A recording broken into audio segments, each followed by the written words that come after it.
دوسری طرف سلطان نے بھیس بدل کر بذات خود مصر کے مسالے بازار میں جانے کا ارادہ کیا تھا، جہاں یہ کاروباری افراد پڑاؤ ڈالے ہوئے تھے۔ مصر کا مسالہ بازار صرف مسالے کے حوالے سے مشہور نہیں تھا، بلکہ اس سے تھوڑا آگے ہی کپڑے اور راشن وغیرہ کی بہت سی دکانیں تھیں، اور انہی کے آس پاس بہت سے لوگ آ کر ٹھہرے تھے اور انہوں نے کاروبار میں دلچسپی ظاہر کی تھی۔ چنانچہ سلطان معظم کا مصر کے مسالہ بازار میں گشت کرنا تو بنتا تھا، اور انہوں نے سوچ لیا تھا کہ وہ بیس بدل کر ضرور اس بازار میں جائیں گے اور وہاں لوگوں کے کاروباری حوالے سے مشکلات اور پریشانیاں معلوم کریں گے اور پھر ان کو حل کرنے کی بھی کوشش کریں گے۔ چنانچہ وہ بھیس بدل کر مصر کے مسالہ بازار میں گئے اور انہوں نے ایک اور دکان کا جائزہ لیا تھا۔ لوگ انہیں پہچان نہیں سکے تھے کیونکہ وہ سلطان معظم کے روپ میں تشریف نہیں لائے تھے، بلکہ وہ ایک عام آدمی کا لباس بدل کر بازار میں گشت کر رہے تھے۔ ہر ایک سے ان کے مسئلے مسائل پوچھ رہے تھے، اور مجموعی طور پر جب سلطان نے دیکھا تھا کہ کسی بھی دکاندار کو کوئی بھی شکایت نہیں ہے تو انہیں بے حد خوشی ہوئی تھی۔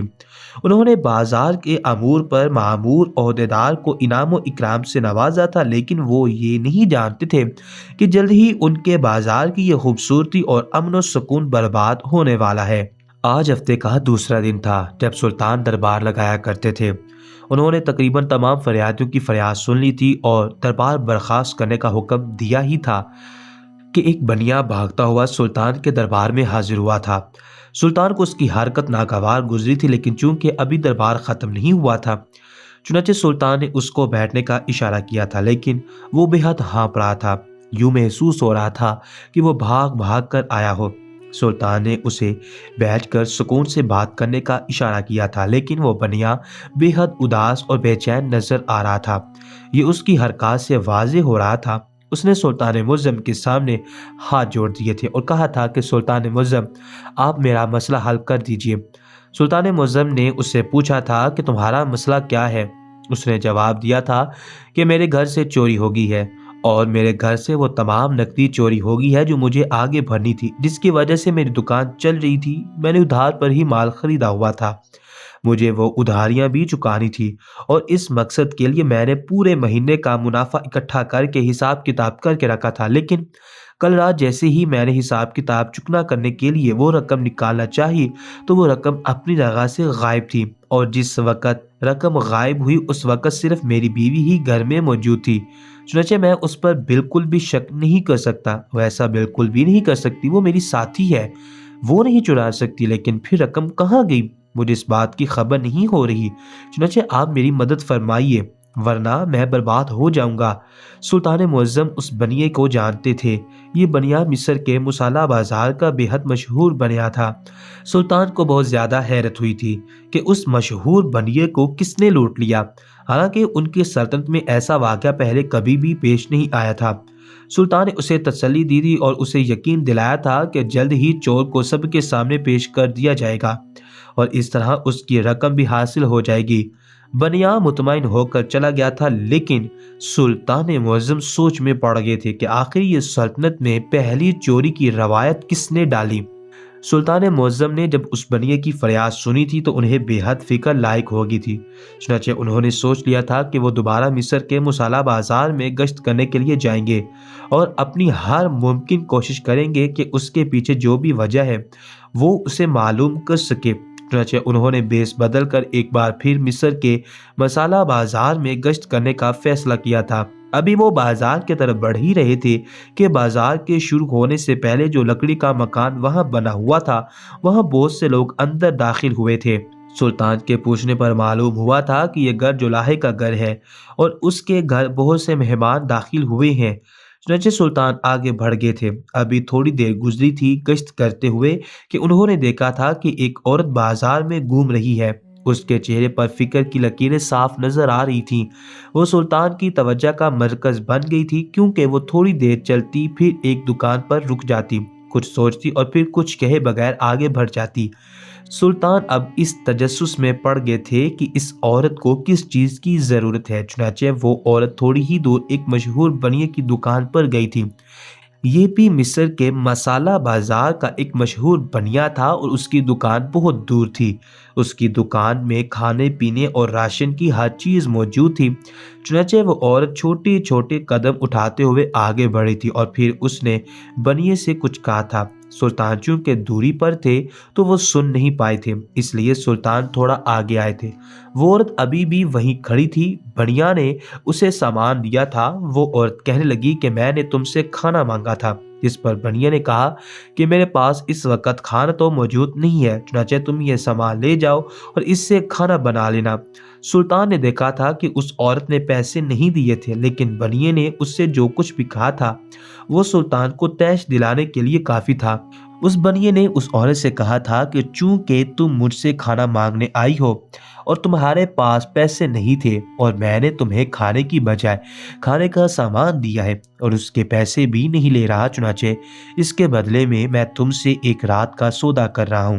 تمہیں آج کی رات میرے پاس گزر بسر کرنی ہوگی، اور اگر تم ایسا نہیں کرو گی تو مہمانوں کے سامنے تو تمہاری عزت جائے گی ہی جائے گی اور پھر کبھی تمہیں مجھ سے ادھار نہیں مل پائے گا۔